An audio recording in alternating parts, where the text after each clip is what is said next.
আজকে কি আমার খেতে কাম হওয়া লাগে রে? যদি 10 গুণ উঠলো নে তাহলে তো আমার ঘর তলে আজকে R15 থাকলো। 1 লাখ টাকা কিস্তি তুলে মিয়ার বিয়ে দিলাম, যার সাথে মিয়া বিয়ে দিলাম সে হারামজাদা আমার থেকে বড়। শালা দুঃখের কথা কাক কই রে। একটা কাম অবশ্য ঠিকই হয়েছে, 2 ভাই একসাথে খেলবো। ছি, এটা আমি কি কইলাম? ও না আমার মেয়ের দামাই হয়, সমস্যা নাই, তাতে কি হয়েছে, পেশা তো একই।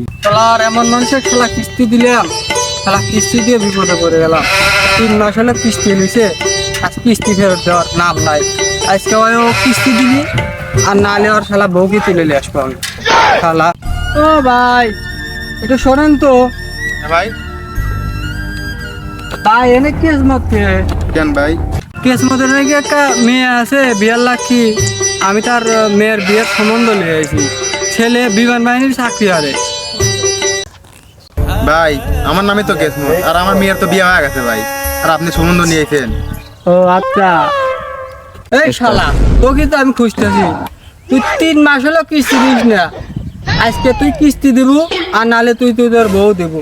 তুই কিস্তি নেওয়ার আগে কইছিল যে আমি ঠিক মতো কিস্তি দেবো, আর তুই আজকে কিস্তি দিস না। 3 মাস হলো তোকে আমি আজকে বাইরে নিয়ে যাবো। আজকে চল অফিসে চল। বাইগান।